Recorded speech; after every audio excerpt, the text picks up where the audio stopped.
No matter if points are gained or points are lost, there will be much to discuss. For analysis regarding tonight's Winnipeg Jets game, here are Dave Manouk, Ezra Ginsburg, and your host, Drew Mandel.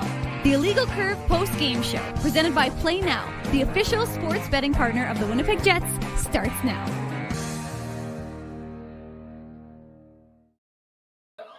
Good evening, Winnipeg. Good evening, Manitoba.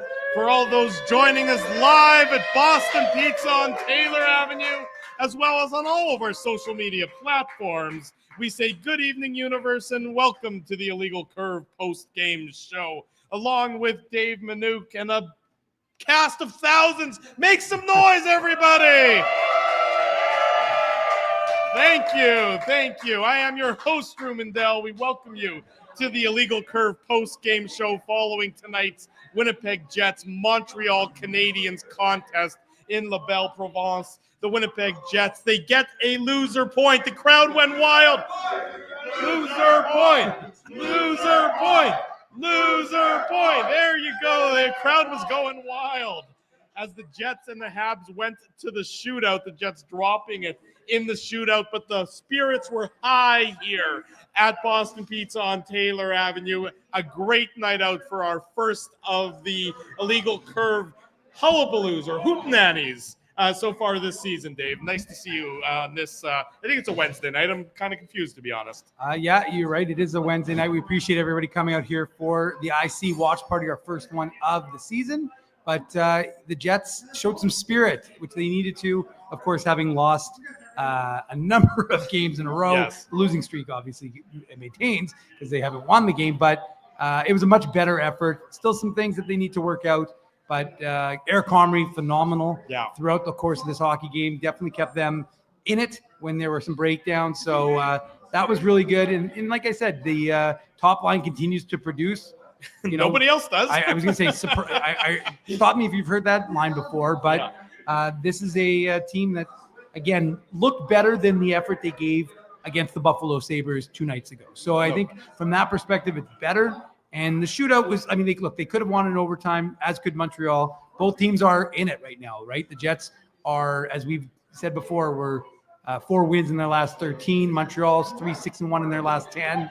They came in, I think, having lost 2 straight. So, and they obviously, remember, Montreal played last night, having lost to the Ottawa Senators 5-2 in their building. So it was an interesting game. And if you're the Winnipeg Jets, again, it's not great that you're still not firing on all cylinders with the rest of the lines, but at least the top line is continuing to produce. The top line was, producing like we've seen this team be without them, and it's not like this team is in any great shape right now with them. I'm pretty sure the 1 point gets them back into a playoff spot. No, it doesn't. No, I'm joking, but I'm saying it's also bunched up in the Central. It's you needed to at least get a point in tonight's contest. Absolutely.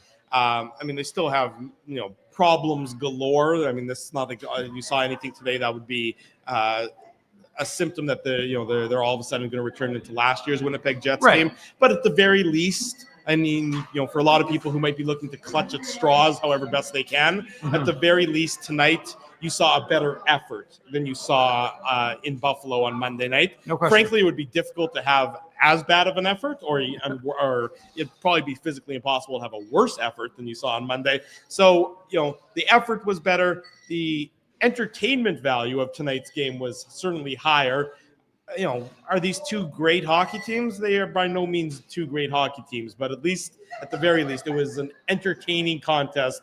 Everybody here at Boston Pizza on Taylor Avenue joining us as part of the Illegal Curve watch party. We're certainly entertained with the various stages of tonight's game. And you talk about Eric Comry. It's more like, Comry Hellebuck, for tonight. And that's how good Eric was for the Winnipeg Jets. If it wasn't for him, and I would say 4 or 5 grade A chances that he made great saves upon, this game is far more one-sided than it ended up being, with it being the 3-2 shootout defeat. Eric Comry was by far, I think, the best player for the Winnipeg Jets tonight, and he was that impactful for the Jets.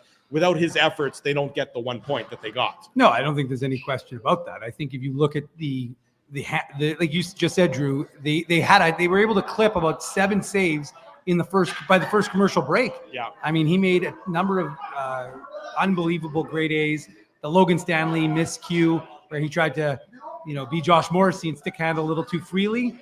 And sure enough, he gave up the puck. Eric Comrie was there to back him up and or to have his back. And I just thought he was really good. And he needed a bounce back effort. You knew that he wasn't feeling good about getting pulled after, again, not to blame him for what happened in Buffalo because his team wasn't ready to go. But the Jets played a better game, and it was really anyone's game. Like either team could have won, and you wouldn't have been surprised at it. But Scheifele scores, he gets his 14th. Kyle Connor scores, he gets his 14th. And again, Gabe Vilardi doesn't hit the post. We could be talking about the Jets winning in a shootout. So it is a total, crapshoot, really, in terms of that. And in terms of the shootout, terms of the shootout. Sure. And Montreal has a lot of high-end talent, a lot of kids who probably have had some moves. And Jonathan Toews, I think he's scored in a shootout or two in his career. But look, I mean, they're showing right now the replay, and Eric Comrie made just save after save after save. Right. This is the first period, the sequence of saves after Logan Stanley had just an absolute brutal giveaway. He had his pocket picked. Yeah. And then I think the next one is this the Sal Monson giveaway? No, I think it might have been even Stanley again on this one. He had a couple of grade A free pizzas. Logan Stanley did. Look, we're at Boston Pizza, so maybe it's just appropriate. Yeah, I'm sure we could go for a free pizza or two, especially from here at Boston Pizza. Oh, Drew, I saw you, Fresson. You're in pizza already. It's true. I had my share of pizza already. I cannot tell a lie. I like how Drew tried to pretend to the people who weren't here watching how much pizza he ate. He ate some pizza. Colby's right in front of me. Actually, in fact, it wasn't just Drew eating pizza. Sheldon Mandel was here. He also was eating pizza. He just popped in. It just came out of nowhere. I think he tunneled in through the ceiling or something. Sheldon/dad. So Sheldon/dad, and my father came in, made an appearance. We had all the celebrities out here tonight at Boston Pizza on Taylor Avenue. My dad, founder of Illegal Curve, Richard Pollock, was here. Correct. As he was here, he's not with us anymore. He had to deal with some family stuff. But, we had a great turnout here like we always do. So many of you loyal audience members joining us. It's terrific every time we get together. So we do thank everybody for that. They're always a fun time here. This wasn't a boring game. There was back and forth actions at both ends of the ice. There were a lot of times I think that the play was sloppy at best. I would say. Mm-hmm. There were some odd man rushes that weren't converted. There were scoring chances that players maybe passed out of when they were in a good position. Cole Perfetti in particular, I think in the second period, sort of had a puck all alone in front of the Montreal net. And, again, you see a player who's not playing with any confidence, really. He looks to pass out of that situation rather than take advantage of what seemed to be a good scoring opportunity. It was just it wasn't a picturesque hockey game in terms of structure, in terms of talent on the ice, but it was an entertainingly sloppy game, I would say, Dave. It created a lot of opportunities, let's put it that way. A lot of opportunities for Eric Comrie to make highlight reel saves. And it's still not the structure that we keep hearing the Jets team talk about, right, Drew? And so, Dixon Sider in the chat had a good comment. It's not like the bottom line are young players learning. They're highly paid vets playing like they haven't scored since squirts. And if you look at I don't know what just happened. Something just happened. Someone did something. I'm not sure what, but just don't get distracted. I'm easily distracted. Focus on your point. I'm easily distracted. But no, I just think it's a function of listen, the Jets made some lineup changes, which we'll talk about now. Colin Miller's pulled out of the lineup. Luke Schen's pulled out of the lineup. Neil Pionk returns after that Minnesota Wild where he's only 205 in his 4 straight games. He was in the lineup for his first game in about 11 or 12 days. And then, of course, Elias Salamonson, who, after playing his first 2 games in the NHL and gets sat, and now he is back in, and he gets his 3rd NHL game. So those 2 moves were made on the back end. Yeah. And Cole Koepke, of course, brought in. Gus Nyquist, he is the one who ends up sitting. So, interesting moves, and we kind of expected it. I wrote about it in the pregame report on illegalcurve.com that I anticipated that. Again, I didn't know about Pionk, but those were the other 2 moves I anticipated them making, and sure enough, they did. Yeah. And again, this is a team that it looked a little bit better in against Buffalo, but then they did against Buffalo. But that's such damning with faint praise, right? Because can't look any worse. No, yeah, exactly. And it's funny. I said in the pregame report, I said, they hit rock bottom, and I said it's not because they lost to Buffalo.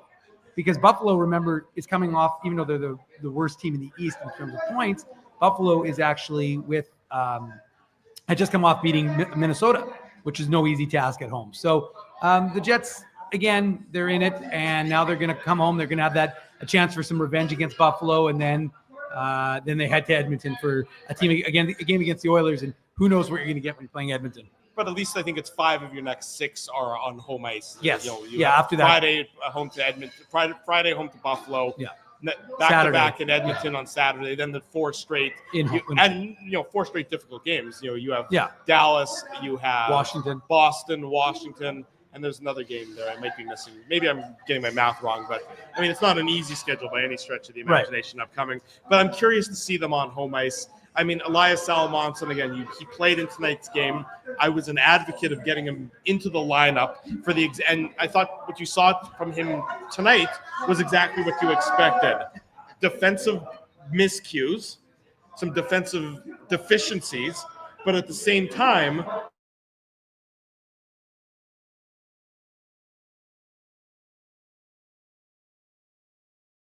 you're like, oh, Salomonsson is deep in the offensive zone. Oh, there's a loose puck. Salomonsson is close to getting it, deep in the offensive zone, which is what we said over the last couple of games on the post-game show and on Saturday's Illegal Curve Hockey.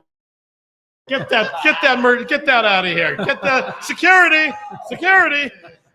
What we said about Salomonsson is that he's going to give it up defensively, but he's going to be noticeable in the offensive zone, whereas Luke Shen and Colin Miller are just giving it up defensively without doing anything in the offensive zone side of things. No, there's no question. And at this point, you know what you have in those two. And especially with Luke Shen, we've seen a number of the mistakes. So it was a question of get the kid in, let him get his chances. He's going to make some mistakes, but he's much better than, again, the upside is so much more. Like you said, there's a calmness when he plays, even though he's a rookie. So I don't know. Like I said, I liked some of what I saw from his game tonight. As you would expect, there's going to be some warts, but for the most part, like he's again, it's his 3rd NHL game. So you're going to give the guy a lot of rope.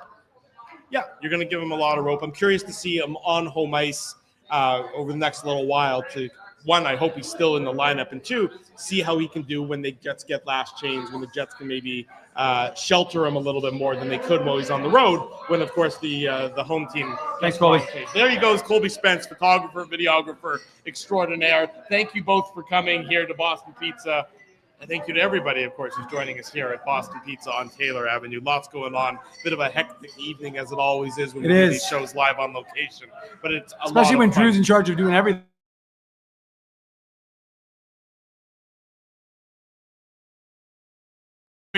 No matter what else happens on tonight's post-game show.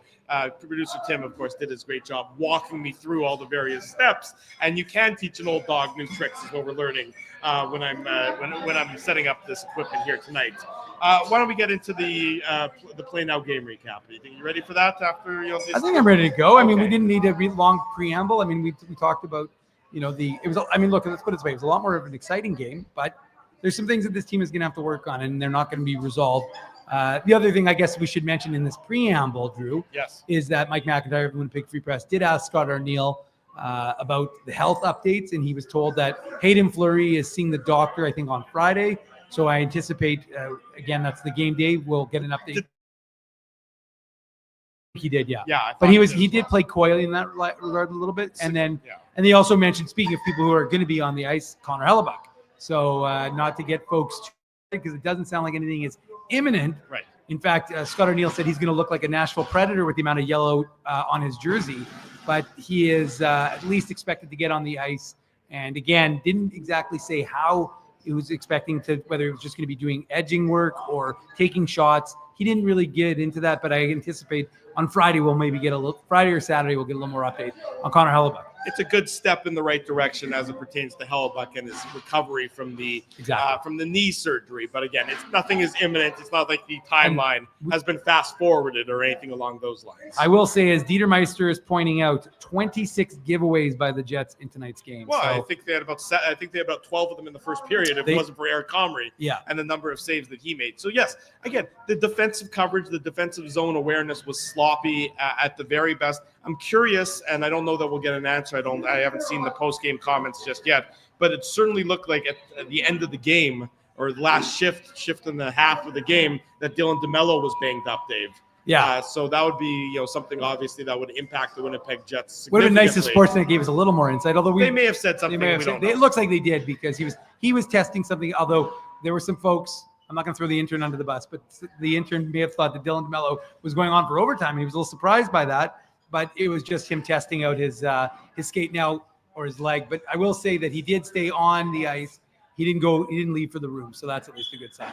Yeah, that's right. That is a good sign. We'll see. The Jets are off tomorrow entirely. It's a travel day. It's a travel day, so they're electing to spend the night in Montreal, and then we'll travel back to Winnipeg tomorrow. Other side. In anticipation of the. There you hang on. No, you went too far. Bardo is wearing too far. Go This to the way. other way. Go Go this towards way. me. That's right. Towards me. Just look at my screen, and you'll be able to see it. No, because she's doing the opposite of what she's There looking you at. go. There we you're go. wearing the Illegal illegal curve. curve jersey. There you go. That's good. A lot of the people wearing illegal curve merch. To that effect, speaking about illegal curve merch, for all those who ordered, it sounds like you may have received an update regarding the status of your order. It sounds like they're getting ready within the next couple of weeks. It sounds like they'll be ready for pickup and or delivery, depending on what you've chosen. So merchandise is progressing, I think is the Yeah, there you go. Alrighty, let me press the button now. We'll get into the Play Now game recap on this Illegal Curve post-game show, live on location at Boston Pizza, Taylor Avenue.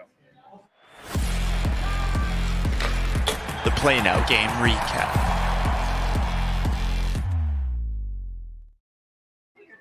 Big thank you to our friends at Play Now for their continued support of the Illegal Curve post-game show. We gave out some Play Now merch, some Play Now gifts here at Boston Pizza earlier tonight. That was great. Big thanks to Play Now for that. Bet with Play Now, the official betting partner of the Winnipeg Jets. Sign up and get up to $250 in bonus bets. Conditions. Enjoy that responsibly. The Winnipeg Jets, as we mentioned, were really bailed out early in tonight's contest by Eric Comry. A litany of grade A saves by the Jets backup / current starting goaltender, who was able to keep the team in the game despite some errors in their defensive zone. The Jets do open the scoring at the 18:35 mark of the first period. So late in a first period, Mark Scheifele, his 14th of the year, assists to Kyle Connor and Dylan DeMello. And for those who say, don't break up Connor and Scheifele and Velarde, this is going to be exhibit number one high up on their list, because Connor, with the eyes in the back of his head, knows exactly where Mark Scheifele is going to be. A great job, great effort by Connor to gather up the loose puck in the neutral zone, gain the Montreal zone, and find as the trailer, and Scheifele makes no mistake in wiring it past the Habs goaltender to give the Jets the 1-0 lead, and that's where it was after 20 minutes, Dave. Yeah, and it's funny, Drew, I thought there's a part of me that, all right, there goes Zach, the intern. Thank you, Zach. Thank you, Zach. By the way, shout out to Zach, wrote a great article today. Yeah. All about Danny Zhilkin, the Jets 2022 third rounder, great draft pick. Voice of the MJHL over there, Zach Nolan, he's heading off. Appreciate him joining us here at Boston Pizza. But yeah, it's funny, Drew. I actually thought Scheifele was going to overpass it. I thought he was going to make one extra pass to Velarde. Yeah. But the Jets managed to open the scoring and get some good feeling going. But again, to the surprise of nobody, it's that top line that gets it started.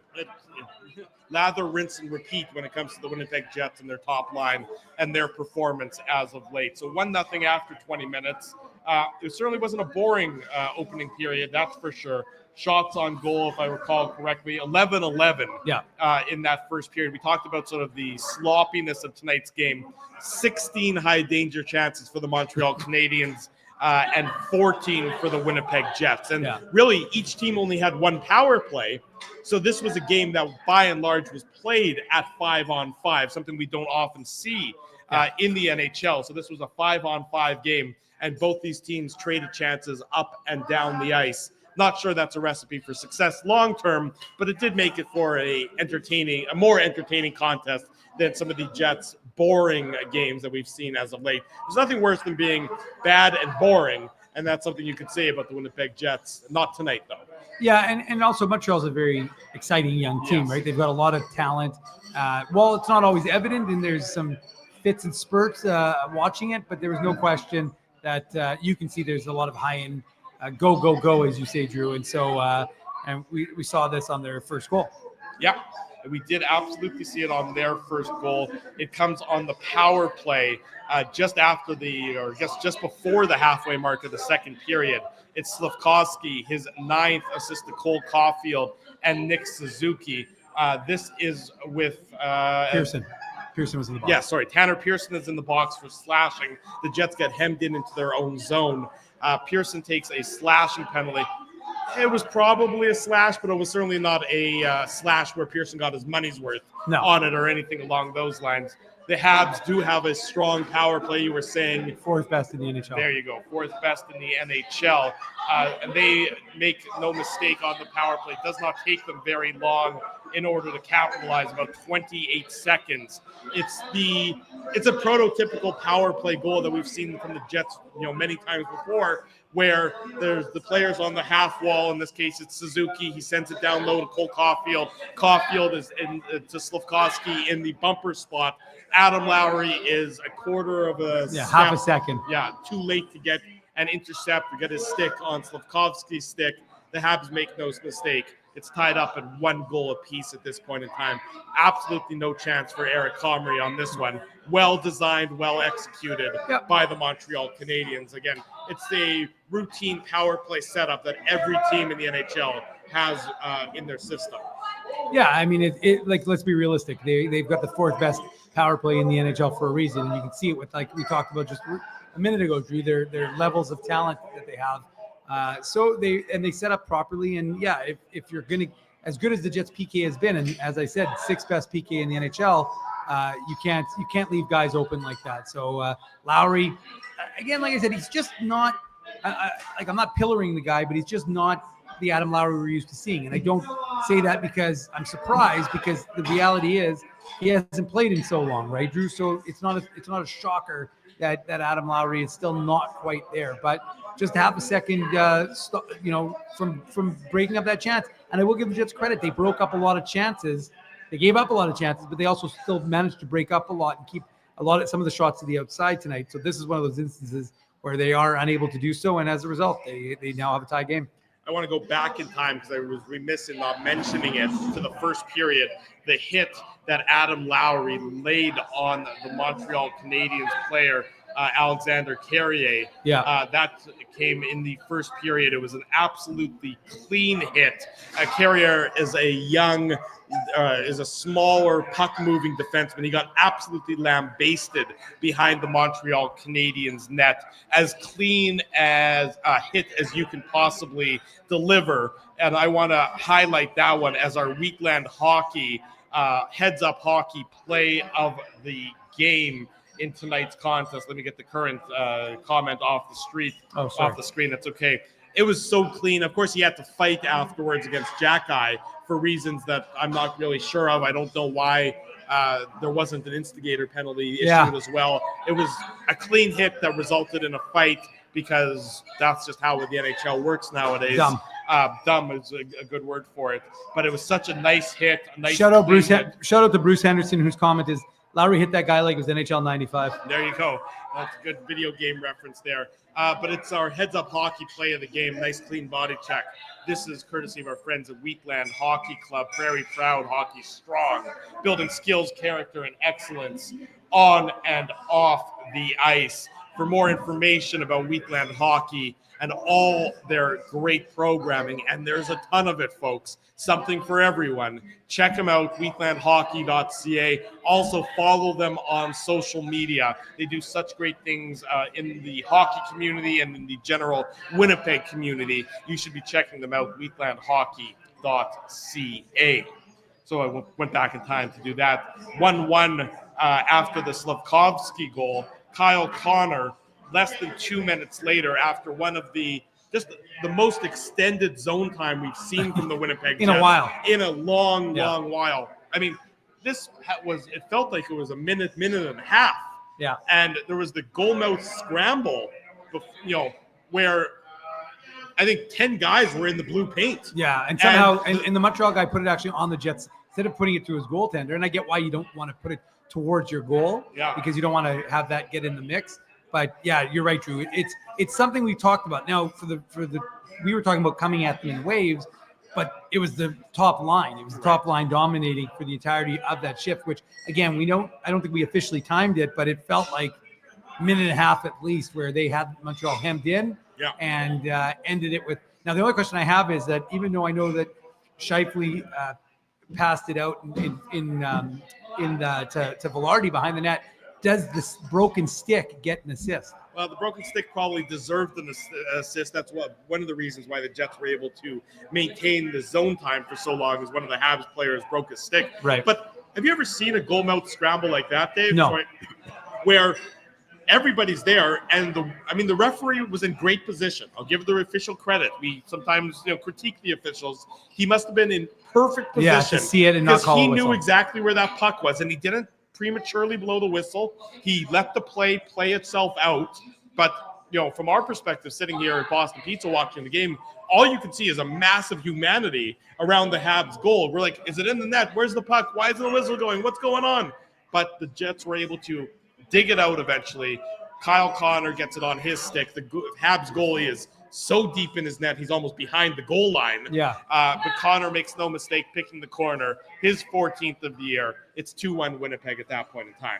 Yeah, no, there's no question about it. It was a no doubter, and you could see it. You could see it being set up, as you just touched on, Drew. And these guys had the ability to possess the puck. Montreal was chasing the entirety of that shift, and Kyle Connor, you give him that kind of time, you give him that kind of look, and he's putting it in the back of the net. He makes no mistake, and the Jets had themselves a 2-1 lead. They do have the 2-1 lead. Unfortunately for the Winnipeg Jets and their loyal fan base, that lead does not last long. It lasts a little more than 2 minutes. Oliver Kapanen gets his 8th of the year, assist to Demidov and Tessier. This coming at the 14:03 mark. It's a routine play by the Montreal Canadiens, but they use their speed and their quickness. And the Winnipeg Jets, in particular, Mark Scheifele, loses. I realized at first because the camera work was so bizarre. That's right. We had no idea what was going on. That's true. Is your boy Bruce knows what I'm talking about? He's saying bad camera work. But the puck gets sent in deep to the Winnipeg Jets zone. The Habs are fast and furious on the forecheck. Demidov with a very nice pass to Kapanen. Kapanen is really left alone in the slot. You can see Scheifele on the replay. He's puck watching. He loses track of where Kapanen is. Yeah. The puck comes out from the corner right onto Kapanen's stick. He quickly makes no mistake on this one. It's well done by Montreal, winning the puck battle. Demidov wins the puck battle against Morrissey, and then you just see Kapanen, who, by the way, is the nephew of... Drew did some lineage. I did. He went to Ancestry.com to figure this one out. I actually sent away for his DNA to find out for sure just what percentage of Finnish he is. But he has good Finnish on this one. But he's, what I was going to say, he's Sami Kapanen's nephew. There you go. And he ties it up at 2 goals apiece with just under 6 minutes to go in the second period. Yeah, I mean, and the play starts where? It starts in the Montreal end, and Kyle Connor tries to do a move along the wall, and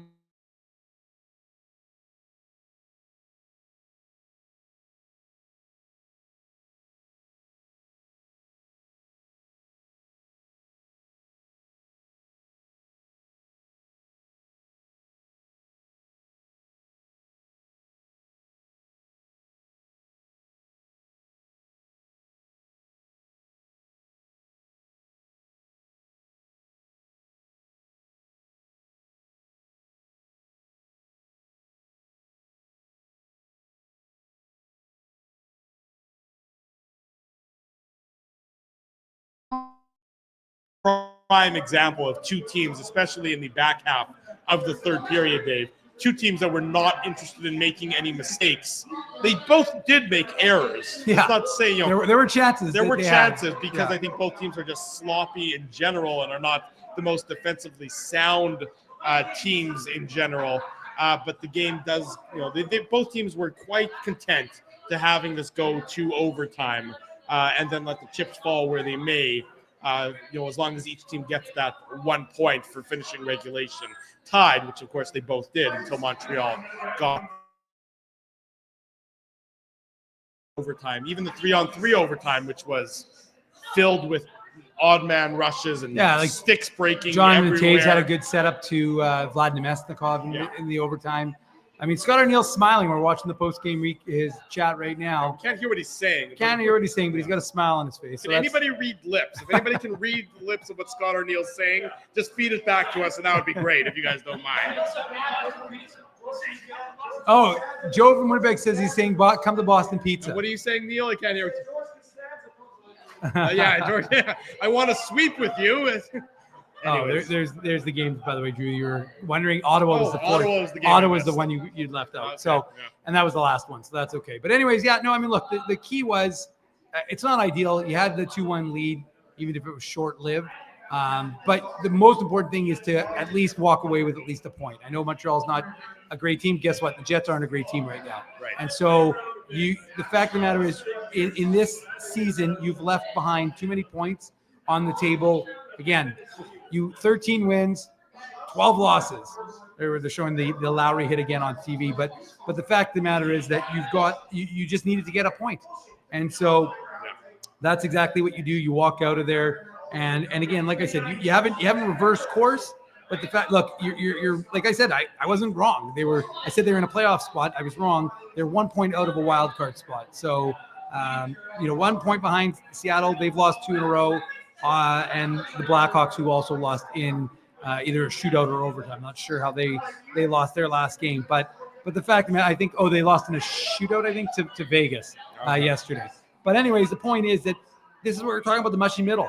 Yeah. The Sharks have 29 points. Kraken have 28. The Blackhawks have 28. Edmonton has 27. And St. Louis has 25. Parity. Yeah. Parity. Parity, the name is the NHL, unless you're the Colorado Avalanche. Well, they're on another plane. They're different. They're playing a different level of hockey altogether than of course, any of us can how did that work comprehend. out for the Jets going 15-1? Just saying. Well, eventually not that well, but it was a wild ride to get there, first of all. Well, that's it for the Play Now game recap. Obviously, Montreal wins it in the shootout. There's only that one goal in the shootout. Gabe Vilardi comes the closest for the Winnipeg Jets. Cole Caulfield scored on the first shot of the shootout. Yeah. That was the only one. Vilardi, beat the goaltender clean. He just caught iron. I mean, He beat him absolutely clean. The goalie celebrated like he did some sort of great accomplishment, but it was a bit of an aggressive. Considering you got beat that badly, it'd be like a little more muted. But doesn't matter. He got it. The save was made. He'll say that it was because of his angle. Is that Vilardi didn't have anything. All he gave him was the post. Yeah, all he gave him was the post. Exactly right. Montreal wins 3-2. The Jets get a much-needed point.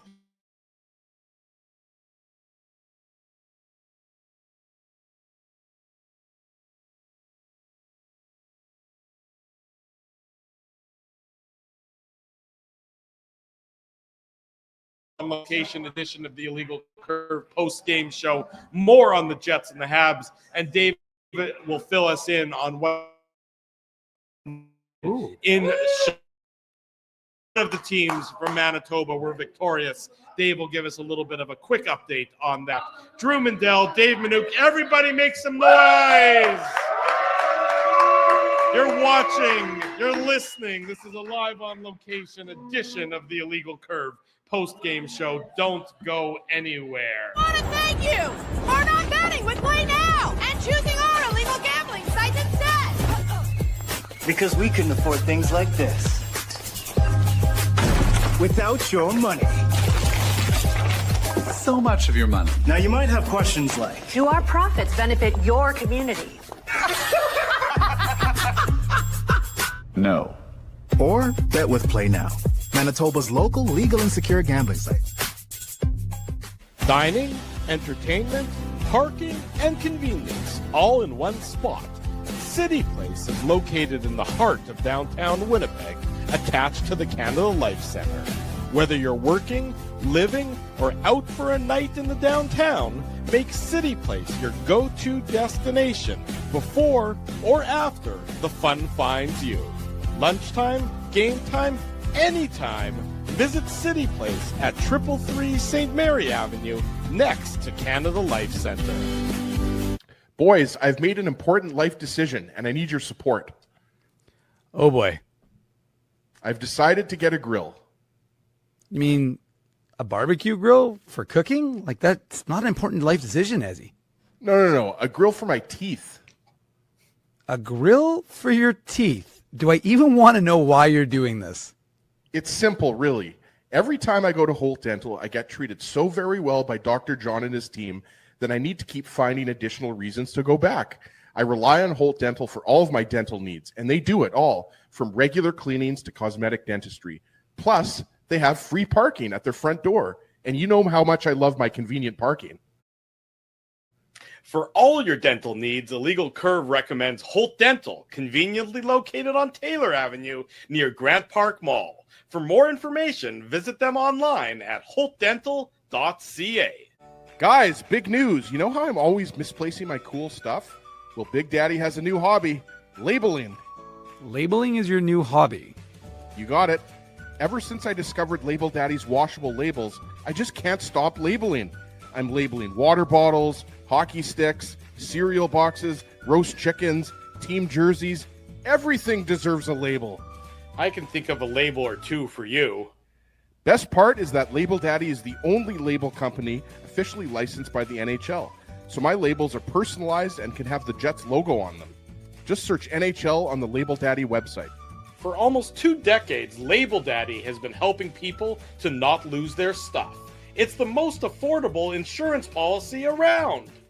For customized, washable, peel and stick labels with no ironing or sewing required, visit labeldaddy.com and search NHL for the label pack belonging to your favorite team.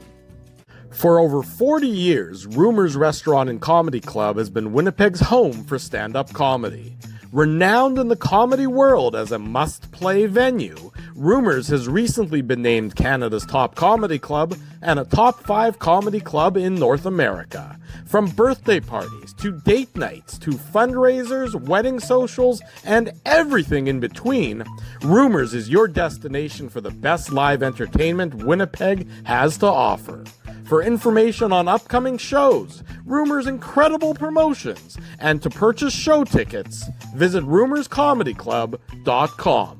At Boston Pizza, a fast lunch doesn't have to mean fast food. Now you can get a $15 lunch served in just 20 minutes, including your choice of a main, side, and drink. That's right, lunch for $15 at your local Boston Pizza. Welcome back to the Illegal Curve post-game show. We're live on location, Boston Pizza on Taylor Avenue. Drew Mandel, Dave Manouk. We were just chatting off air about how the fact that, according to our good friends at RDS, who of course cover the Montreal Canadiens, they picked the 3 stars tonight, and they determined that all 3 of the 3 stars in tonight's contest deserve to go to. They also picked the fans, though, so be aware. They picked the No, fans. I'm just kidding. But all 3 of the, not that the 3 stars matter, but it just, I mean, we picked 3 stars. So we picked the 3 stars to go. At least we try and have a little bit of professional pride about making sure it reflects. Well, you can't watch. what What Eric Comrie did tonight and say that he wasn't one of the 3 stars. No, there's no question about it. Pretty. I mean, again, not that anybody's losing sleep over it, but I know the chat was worked up about it. The chat is worked up, and people are losing sleep, and we'll mention it, of course, here on the Illegal Curve post-game show. Eric Comrie certainly deserving of acknowledgement for the performance that he put forth tonight for the Winnipeg Jets. Here's what the Jets goaltender had to say after tonight's game. This courtesy of our buddy Jamie Thomas in his 3 Things article on the Jets website. Quote, this is from Eric Comrie. I mean, we got a pretty skilled team, and they got a pretty skilled team, so you're going to expect some chances both ways, Comrie said about overtime in particular. And hats off to their guy. He's talking about the Habs goalie. Their guy was awesome as well. I mean, if I was I don't even know what that means. If it was a fun goalie duel in overtime, there's a lot of fun battling back and forth. It was a lot of fun. So Eric Comrie likes fun is the headline in tonight's contest. The Jets. Eric Comrie, fun guy. Yeah, we know how fun Eric Comrie is. Scott Arniel said even though the Jets didn't get secondary scoring, no surprise, he did say that he did like what the other 3 lines did in terms of their ozone time. Quote, sometimes it's just wearing the opposition down and it's building it up for the next line, said Arniel. but I really liked JT's line, Jonathan Taves' line. I thought that line had some really good looks. I thought that line had some really good looks. And then Lowry's line and Morgan Barron's line were heavy. They played that heavy game that kind of wears the opposition down. I think the Jets head coach is looking for the glass half full side of things. He's already been disappointed, Dad. I guess he's going to be positive reinforcement, Dad, vis-a-vis his post-game comments in tonight's Winnipeg Jets defeat at the hands of the Montreal Canadiens, 3-2 in a shootout. Like we said, though, like we teased, the Manitoba Moose, they didn't lose in a shootout. They didn't win in a shootout. They won handily in regulation time. To tell us about what the Manitoba Moose did, it's time for everyone's favorite segment. Put on your antlers. It's time for the Manitoba Moose Minute on the Illegal Curve Hockey Show. That's your cue. I know. I couldn't hear the set. I was so thrown off by not being able to, by not hearing it, that it was throwing me off. Yes, the Moose were in Chicago to close things out against the Wolves, and by close things out, I mean 5 of 7 games. In the last 7 games, the Moose have now played the Chicago Wolves 5 times. They only got a little break when Belleville came to town, but they're on a road for 3 games, and they played their 5th and final one against Chicago in this set. But the Moose win big, 5-0. So maybe that 5 number is appropriate. Got the scoring started. Braden Yager, he gets the game-winning goal. The Jets prospect. He's got goals in back-to-back. That was his 4th of the season. Then Samuel Fagemo, he got his 6th, I think. He scored probably not the best goal, but with about 40 seconds to go in the first period, they'll take it. It was a 2-0 game. And then Walker Duehr, he continues to roll. As I said, he's probably the hottest of the veterans. He scores back-to-back goals to make it a 3 and 4-0 game. And then Phil DiGiuseppe for Joe, he makes it a 5-0 game. Paisanos are gonna stick together. Is that right, Joe? So he makes it 5-0, and the Moose continue to roll. They are, again, 12-8-2 on the season. They're second. They're still well behind Grand Rapids, who, much like Colorado, are 17-1-0-1. That's the Detroit farm team. So the Moose have a ways to go to catch them, but they are rolling now 8-2-0 in their last 10 games. So Walker Duehr, he had 2-1. Samuel Fagemo had 1-2. Dom DiVincentis, speaking of, as Joe would say, he was named the second star of the game, and he had 30 saves on 30 shots. So Moose are rolling. They're off to Iowa, where they'll take on the Wild. And by the way, where are they going to go next? They're going to play Iowa, and then they're going to. So as I said, they played 4 straight against Texas earlier this season. Then they went 5 of 7 against Chicago, and now they're going to play Iowa the next 4 games: 2 in Iowa, 2 in Winnipeg. So. We're going to get some live Moose tracks right now. There we go. Oh, there we go. It's like having a moose in behind us. Yes, exactly. Yeah. Anyways, so the Moose win 5-0, and they are continuing to roll. There you go. Manitoba Moose update courtesy of Dave Minuk. The Winnipeg Jets are next in action on Friday night. If you haven't had your full share of Illegal Curve just yet, how about a Friday night? I got to sneeze. Hang on a second. Bless you. Thank you. Friday night post-game show. Saturday morning show, Saturday night post-game show, plenty of Illegal Curve action. And then Sunday off. Sunday, day off for everybody. Plenty of Illegal Curve action coming your way. If you haven't already done so, folks, be sure to smash the like button, subscribe to the channel, subscribe to the podcast, and next time we're live on location, come and join us. We'll be live on location next Thursday afternoon, so not tomorrow, but 8 days from now, at City Place, where there is a Boston Pizza. There is a Boston Pizza. We'll be at City Place on the 2nd floor in the food court. That's previewing the Jets and the Boston Bruins, so that's next Thursday. And then, of course, we'll be back here at Boston Pizza. Again, details to follow about that. In the interim, thank everybody for joining us. Big thanks to our sponsors, our friends at Rumors Restaurant and Comedy Club, Play Now, Holt Dental, City Place, Wheatland Hockey. I can actually see Holt Dental. It's right over there. It's here in the parking lot. Of course, Boston Pizza, they're hosting us tonight, and our friends at Label Daddy as well. Support these fine businesses because of their continued support of Illegal Curve Hockey. Big thanks to all of you for joining us live, wherever you're tuning in from. Big thanks to all of you still here at Boston Pizza. Thanks so much, everyone, for joining us. For Dave Minuk, For Greg Liverpool, I'm your host, Drew Mandel. Thanks, everybody. This has been another edition of the Illegal Curve post-game show.